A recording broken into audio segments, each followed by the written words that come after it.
So far we have completed discussing about the types of associations. So there are the association is categorized into four type. Okay, first one is one to one, one to many, many to one, and many to many. So you can build an association between two classes, and this is called as what? As a relationship. So we have been discussing about what as a relationship. So as a relationship, when you say as a, right, the moment you say as a relationship, it is just like building a relationship between two classes. So you have a class here and you have another class here. You are building a relationship between two classes. So this class may have the information about this class, or this class may have information about this class. When you keep an information of another class in one class, that is called as what? As a relationship, right? And association, and again, this as a relationship can be categorized into what? Four times. Okay, so you can build the as a relationship by using associations. Okay, this association is again categorized into four types, which we have seen till now, right? One to many to one, many to many. Likewise, and there is another concept called as what? The degree of association. So under the degree of associations, you get to see like aggregation is one of the important topics. The second one is the composition. Composition. So you may get a question in the interview room like, what is an aggregation? What is a composition? So answering these questions are very easy. So when you compare it, when you just look at the actual meaning, okay, when you just look at this actual word, the word looks a little bit confusing, but answering these questions are going to be very easy. I'm going to bring up a small analogy here, right, for aggregation as well as for the composition. So the analogy is like this. Right? So everyone have been to college, right? Everyone, you know how the college works, right? In every college, you have what? You have the library. Okay, library is something which is common in each and every college. Okay, library is something which is common in each and every college, right? So let us say that this is one entity. Okay, there is a library entity, or there is a library in a college, right? And also, okay, in the college you have what you have. So you want to make a relationship between the library and the stack of books, or the huge amount of books, right? And also if you want to build a relationship between library and huge amount of students.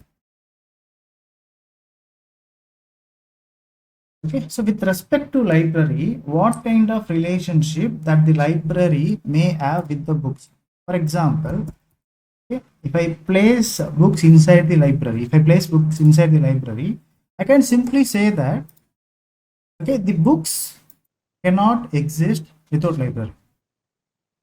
Means if you if there is no library, there is no possibilities for the huge amount of books. So when I say books, it is not like the books that you carry to the college. When I say books, I'm talking about the huge number of books. Many stack of books. So the books can be in the form of novel books, science fiction books, story books, languages books, technology books. So many books are there. Okay, they can be available at one place. That one place is called as a library. One place is called library. So without library, so the possibility of books will not exist without library. Right? If I remove library, books will not be there. Right? Likewise, if I just allow students inside my library, right? And what is the relationship between this library and the students? What relationship I can say, right? Without library, students can exist. It's not necessary that library should be there for the students to exist. The library is just a part inside the college. Even without library, student can complete their studies. Even they take, they can take notes from the online resources. There are so many options available for the students. It is not necessary that they can complete everything by using library.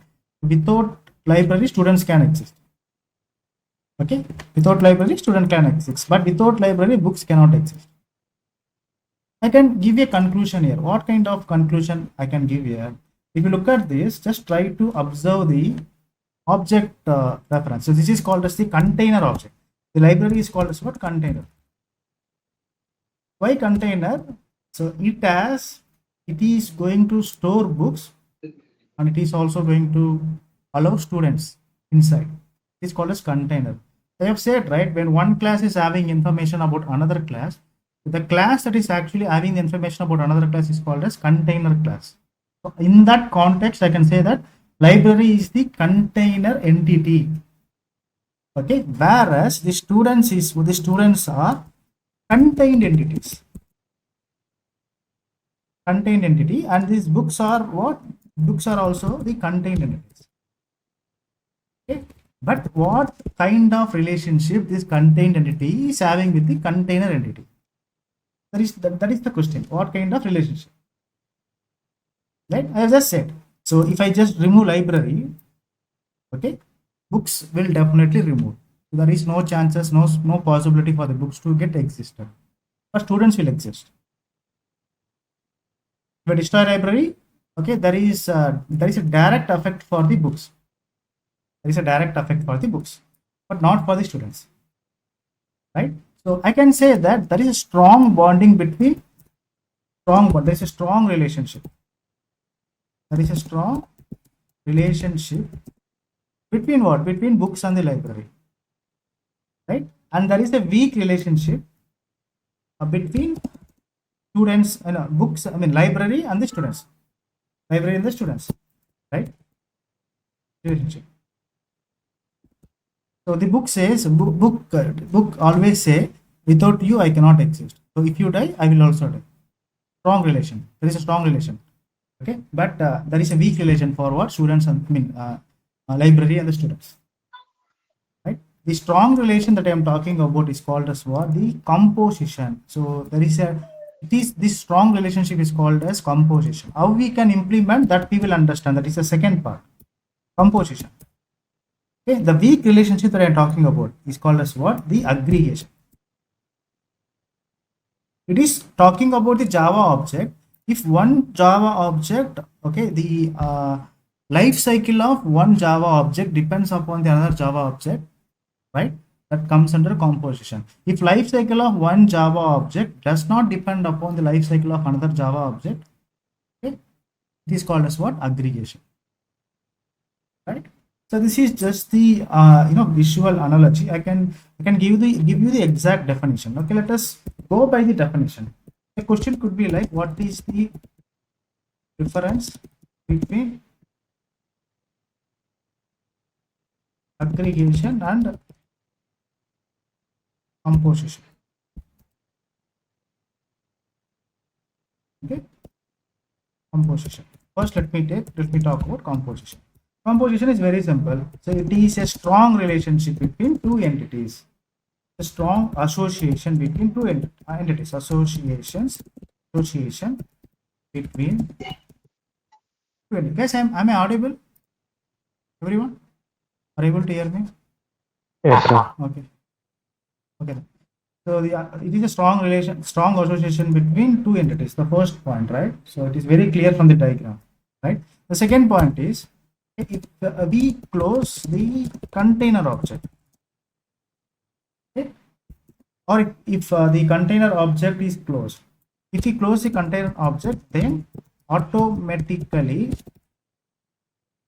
contained object will also be closed. So object contained object will also be closed. Will also be closed. Second important point. Right? Third point is lifetime. Lifetime of the contained object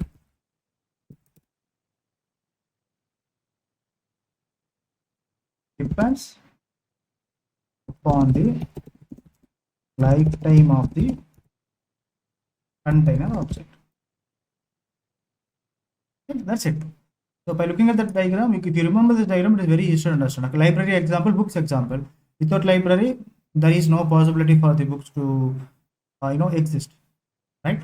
So if the library is closed, definitely books will also be closed. Okay, if the library dies, books they die, right? But it is not the same for students. Students are happy. Students are okay without having the library. So in every college it is happening. Some students they never look at the library itself. They don't know where the library is first of all. Right? If they want, they can go. If they don't, if the library itself is closed, no one is worried about it. Students, they can roam the other places. That is the relationship, strong and the weak relationship. Okay, the same thing I can just do what I can just do the opposite. This is composition. Okay, and you have what, you have aggregation. That's the opposite things, okay, which has been mentioned in the composition. This opposite things I'm going to uh, write down for what, aggregation. So since the composition is strong, association is what, weak. Okay, if you close a container object, then the contained object may not be closed, may not be closed. Okay, the third one is the lifetime. Okay, the lifetime of the container object, contained object does not depends. Okay, does not depend upon the lifetime of the container object. Simple, isn't it?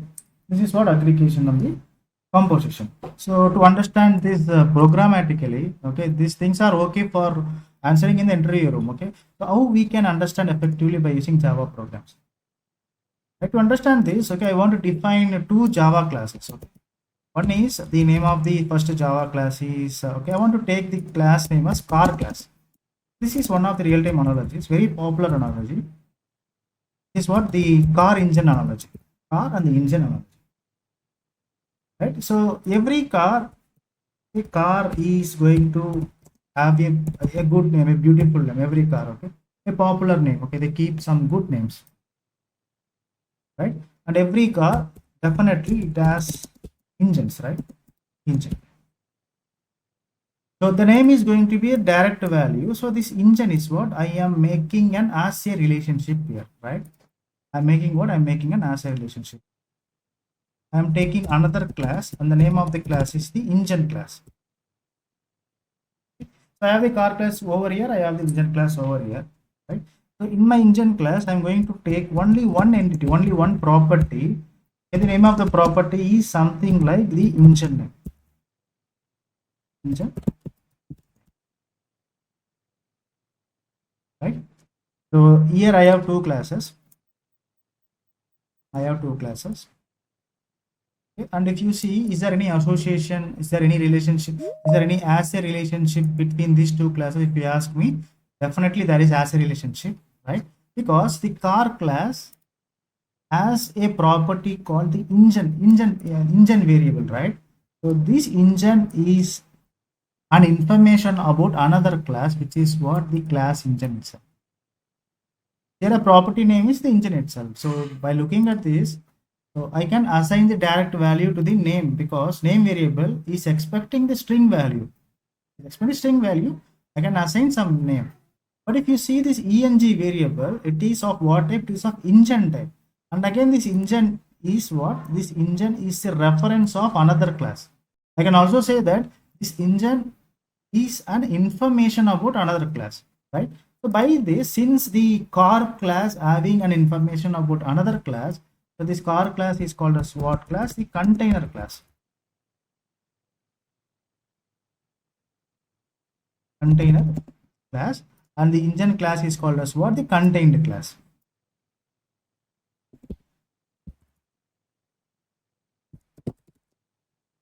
And now we will understand about whether this is a kind of composition. We should trace. Okay, so we are going to design two classes, and we should be in a position to say whether this is following the aggregation or the composition. The question is whether this is following the composition or aggregation. I'll help you to understand this. Right now, I can say that my car has a engine. Right, inside my car, my every car is going to have a engine, right? So car as a engine, so there is as a relationship. Just inside the car you have the engine, inside the car you have engine, so that's why the name itself is like as a. So this is how the name has been cropped out. Okay.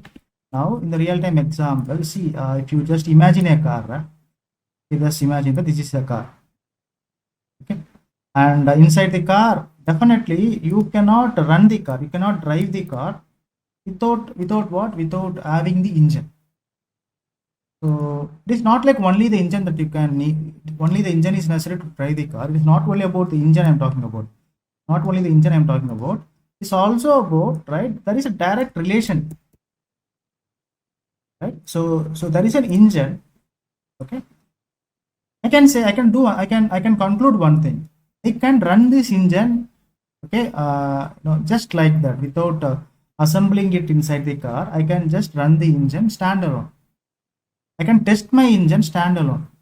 I can start my engine standalone. It is not required for me to assemble this engine inside the car so that my engine will work. It is not like I can turn on my engine only when I assemble this engine inside the car. It is not like that. I can test my engine separately. Right? I can do what? I can do start my engine.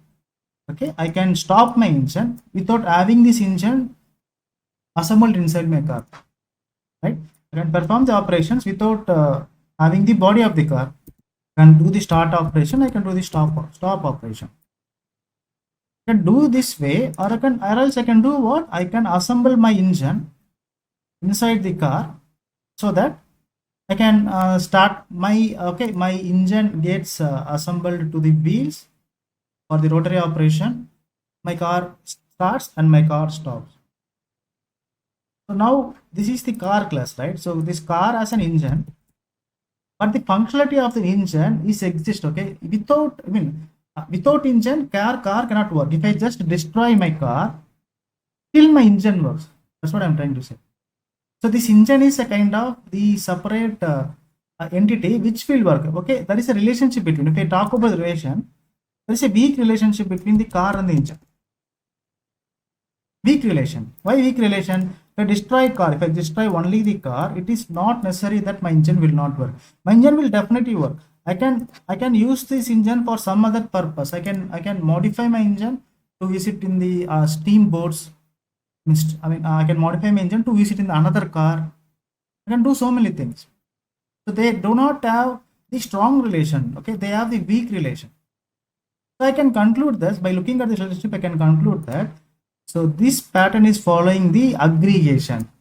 The degree of association between my car and the engine is called as what? Aggregation.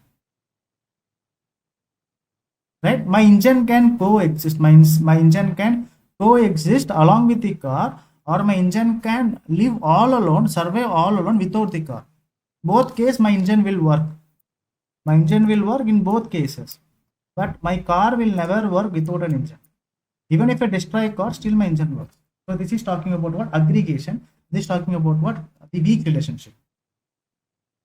So why we are discussing about the strong relation, why we are discussing about the weak relation means, so in Java, you are going to depend upon, you are going to create lot of objects. Okay. For example, let me say that you have created, you have created two objects, right? So these object, okay, let us say that this is something like, let me take university example, university. Okay. University, I have taken university as one object, and I have taken professor inside another object as another object, right? So do you think if I destroy my university, okay, I am also saying that I am maintaining a relationship between university and the professor. If I remove the university, the professor will exist. Means professor is a physical person, right? So I'm going to design my two objects in such a way that if I destroy the actual main object, okay, my another object will survive. There will be some cases, okay, where you design two objects, where you maintain a relationship between two objects. When you destroy one object, okay, the impact will be in such a way that the other object will also be destroyed. For example, okay, if this is not making any sense, I can, okay, let me say I have two memory allocations. Okay, this memory as what? This is memory A. Memory A is consuming 1 MB. memory, this is memory which is consuming what, 2 MB, right? And this my 1 MB is storing this 2 MB also. I mean, my 1 MB as a reference to this 2 MB memory. If I want to name this, let me say this is my A block and this is my B block. Okay, what the aggregation says, if you destroy the if you destroy the container object, if you destroy the container object, right, the contained object will not be destroyed. This will remain forever. But there will be some cases, if you destroy the container object, the contained object will also be destroyed. Means totally 3 MB will be garbage collected.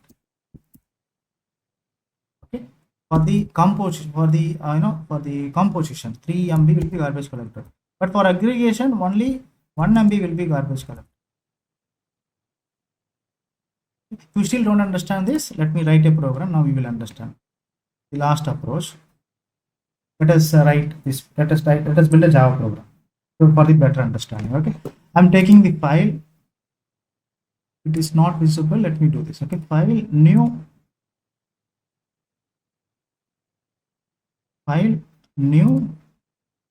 Java project.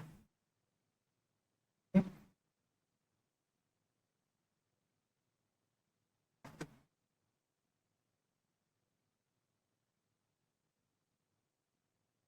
Let me name the project as let me give the today's date, April 2nd, isn't it? April 2. Click on next.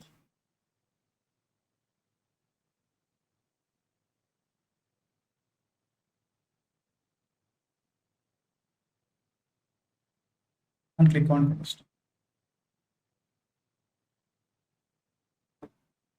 Okay, the project has been created successfully. If you just expand this, you get to see about a folder called src. Okay, so right click here and create 3 packages.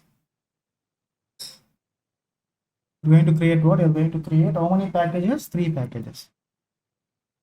It's a bit slow, give me some time.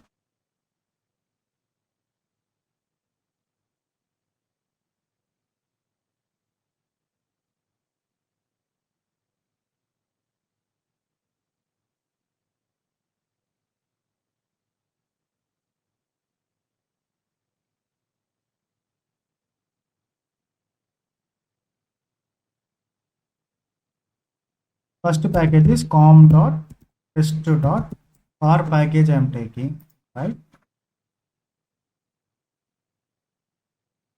Second package is file new package com.test.engine package I am taking.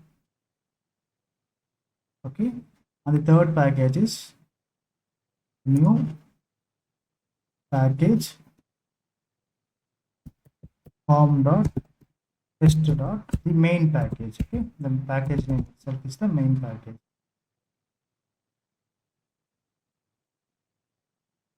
New. Okay, so always create a class for the first develop the class for the contained entity, right? So engine is the contained entity. So I'm naming this class as the engine itself. Okay, the class has been created successfully. So this is what the engine class. Okay, my engine class has how many variables? Only one variable. Okay, engine name. That's it. Class engine. Okay, private string engine name. Okay, so I'm directly taking constructors. I do not want to take getters and setters. I'm just directly taking what? I'm taking constructors here. File. What can I take? File source. Generate constructors using fields. Okay, and first generate the no or constructor. Next generate the all or constructor. File source generate constructors using fields. Okay, all or constructor. Just remove this super keyword. Just remove this super keyword. It's an optional thing. Right? So I just want to set the values to my instance variables. I can do that by using setters, or I can assign this by using this constructor. So I'm just preferring to uh, take only the constructor for the better readability. Okay, I do not want to take setters and getters. And again, I am taking my own method. Okay, public. So my method names are like public void start engine. Okay, system.out.println. Simply I'm taking one method to check whether the execution is happening or not. Engine started. Right. One more method I'm taking. Okay. Stop engine. Name of the method is stop engine. Stop engine. So engine stop. Engine stop. Okay, that's it. My engine class has been created successfully. Next, let me create car class. File new class. Okay. And the name of the class is the car itself. Car class is going to have only two fields. One is name of the car. The second one is the engine entity. Right. So private name. Second one is what? Private engine. Okay, I want to import this because it is part of another package. Right. Now, right click here, source, generate constructors using fields, no or constructor, file, source, generate constructor using fields, okay, all are constructor. Super keyword is an optional. So again, I am taking two methods here. I am going to take only two methods here. Right. Name of the method. Now, so look at this method. Public void start car. The name of the method is start car. I want to start car. I want to start. First of all, I want to do what I want to start the engine. I want to start car. I want to start the engine. Right. So by using this reference variable, engine reference variable. Okay. I am calling what? I am calling the start engine method. First, start the engine. Right. So you have access, isn't it? So if you have access, if you just go in the engine class by using this reference variable, you can get access to the methods that are there in the engine class. So what are the methods you have? You have access to the variable, you have access to the start engine method and the stop engine method. So in the car class, you have created a method like start car method. Method name is start car. Inside this method, first you are starting the engine. Okay, you are calling the the start engine method. Next, you are displaying something like car started. Okay, and one more thing you're going to do is stop car this time. Okay, this is the eng dot stop engine car stop. So here, don't think that we are going to start a car or we are going to build a car by Java class. It is not like that. Try to understand the behavior of two objects when they are in a relationship. This is understanding about the behavior of two objects. I have car object, I have engine object, right? So how I am using my car object to to get access to the variables and methods of engine object. So I have successfully designed the car class. I have successfully designed them. Let us go inside the main class and main package to design the main method class. Let me take the main method as the driver, public static void main. Done. Now focus here.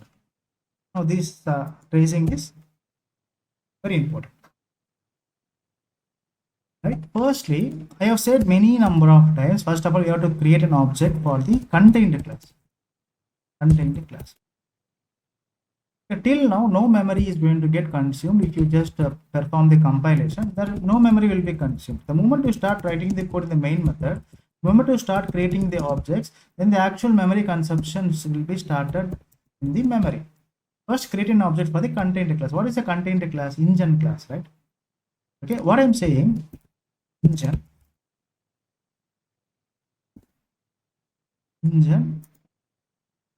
eng equal to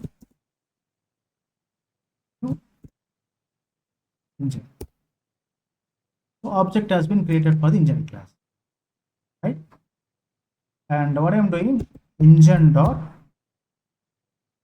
not this one. Let me pass the variable. Let me pass the engine name here. Okay, name of the engine is something like Alto 800. This is engine name. This is engine name,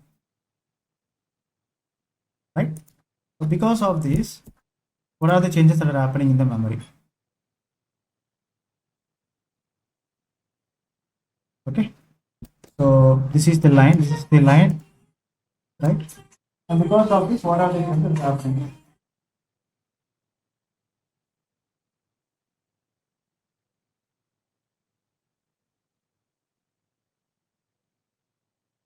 Okay, focus here. New keyword will ensure that an object is getting created. First thing, we know these things already, right? And this is going to allocate memory for all the instance variables, right? To go and see in the engine class, how many instance variables we have? We have only one instance variable. Engine name itself is an instance variable. Right? So engine name is the instance variable, eng name. In the beginning, the value null will be assigned. Okay, at the runtime, you are passing what? You are passing Alto 800 cc. This null will be replaced with what? Alto 800 cc. So this is the actual value, Alto 800 cc. And this is going to have the reference variable identity, right? Identity is what? The reference variable, which is what? Eng. Okay. So this is happening in the this is the object in the heap area. So there will be another area which is called as the method area. Okay. The name of the area is method area, which is going to stack all the methods, which is going to stack all the method calls. I can say something like, if you see how many methods are here inside this engine class, right? You have start engine method, you have stop engine method. Okay, this is going to have the method calls. So I can say that it has these references for start engine. Usually this will happen in the runtime. Okay, for the simplicity, I'm giving it like start engine, stop. Okay. So this engine variable has access to the engine name. At the same time, this engine variable has also have access to what? The two methods, start engine as well as the stop engine. Okay. So this is the heap area. This is the method area. I'm sorry, not method area. This one is the stack area. Stack area. Method area is meant for the the static variables. The stack. My mistake. Stack area. In the JVM topic, we will understand in detail about the stack area. Okay, this is even area. Heap area means only the reference variable, instance variables will be stored. The stack area, it will have the all the method calls will be stacked here.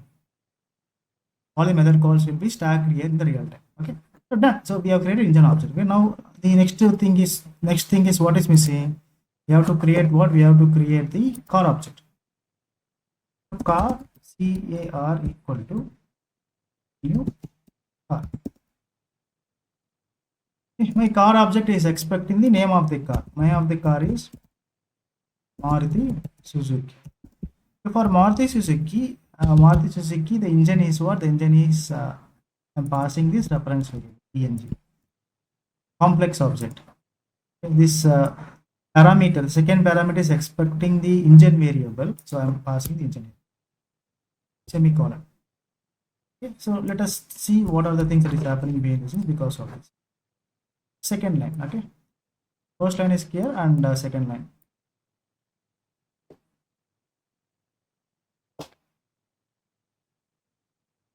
Okay.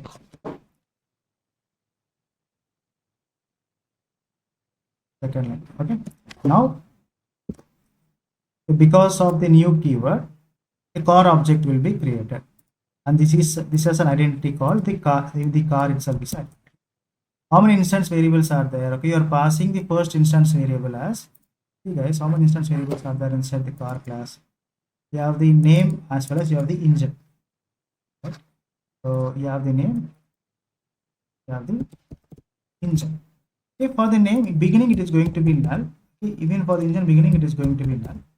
Okay, as soon as you start passing the values to the constructor, right, you're passing Maruti Suzuki and you're passing the reference variable of ENG, right? So it becomes Maruti Suzuki, name becomes Maruti Suzuki, and engine becomes what? Alto, no, engine becomes, you're passing reference variable which is ENG, which means you are saying that, okay, there is a relationship, no, this ENG is referring to this one, okay, this ENG is referring to this one. So this is the car object. So this is in the method area. So heap there is, I mean, this is in the, I'm sorry, this is in the heap area. There is a stack area which is going to have the stack of method calls. Okay, how many methods are here? We have the start car method and stop car method. So this is going to have method calls. Method calls start car and stop car.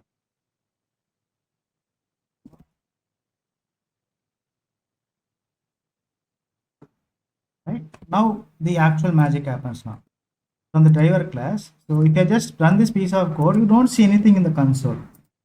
In the console, nothing will be there inside the console because you don't get to see the console because only object creations are happening, and this is making what? This is making the memory changes like this. These are happening inside the memory. Memory is getting allocated like this. Now the actual call. Now what I want to do, I want to start my car.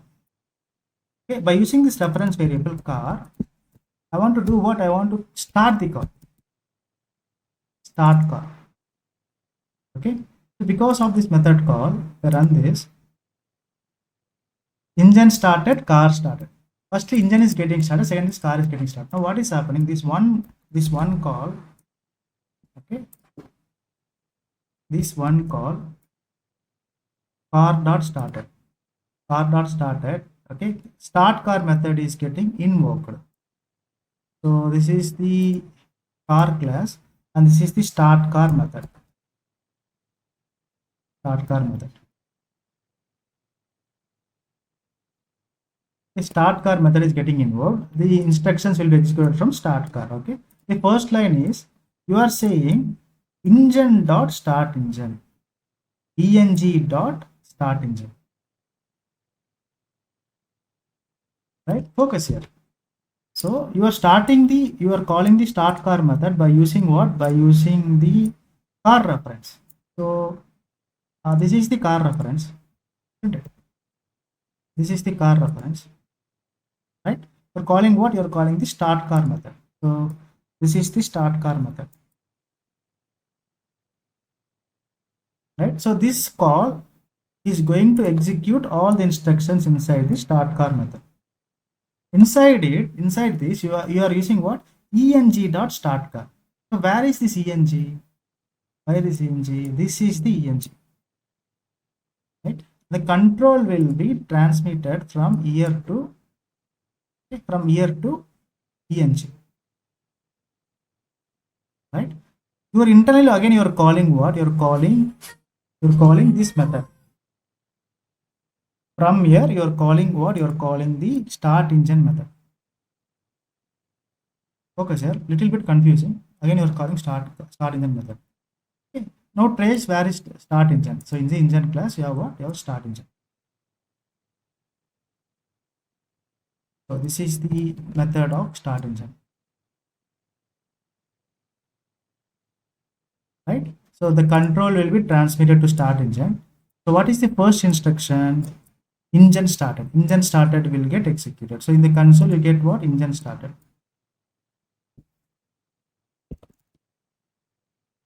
This is executed and the call will be traced back. The call will be traced back from here to this location. The next instruction is what? Next instruction is car started. Okay, car started will be printed on the console.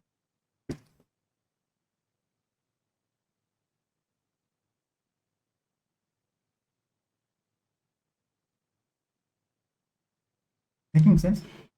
Car dot start car I'm saying, right? The start car is the part of the car class. So this is the car object. From this you are tracking, the JVM is tracking the start car method.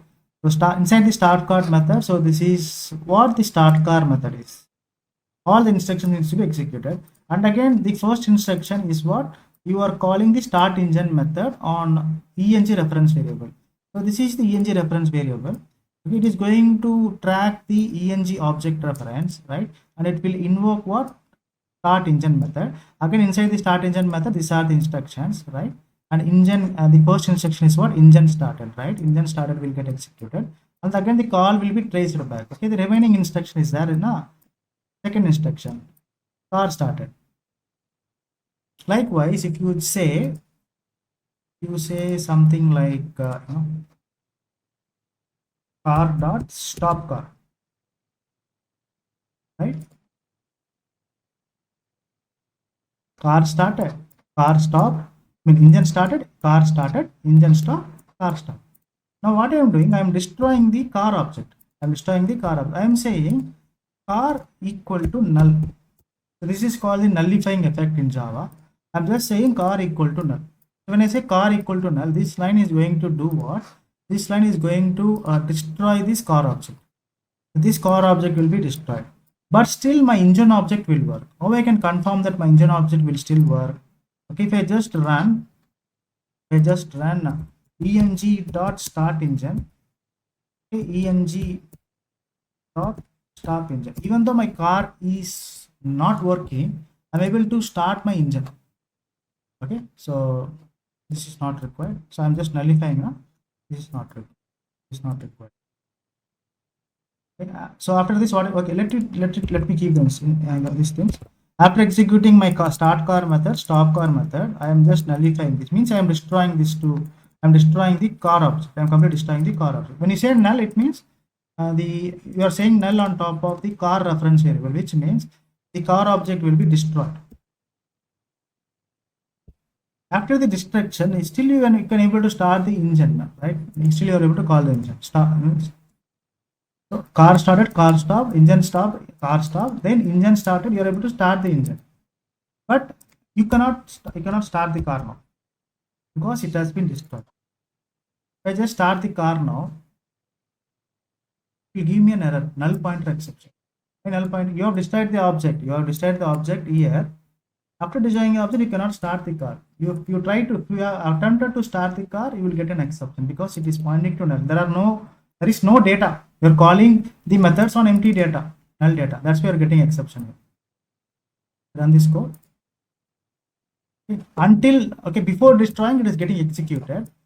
After destroying, I am able to start my engine, right? But when I start my car, it is giving an exception. This is an idea of what? This is a concept of the aggregation. It's a concept of what? Aggregation. So if this is a kind of relevant logic. If you forget car, if you forget engine, in the real time, going to deal with a lot of data. Okay, the professor university example is going to make a lot of sense. If you take the professor and if you take the university, right? So let us say that this university. You want to store the university data in one entity. If you want to store the professor data in another entity, right? You want to make as a relationship. You want to make as a relationship between these two, right? If you still destroy the data of university, the professor data will not be destroyed. That's what I'm trying to say. When you are destroying the data of university, professor data will not be destroyed because they are maintaining relationship, but this is a kind of aggregation relationship. Life cycle does not depend upon each other. Aggregation. Okay, there will be some cases where if you destroy the object of university, okay, the another object will be destroyed. The next object will be destroyed. Okay, example could be like this.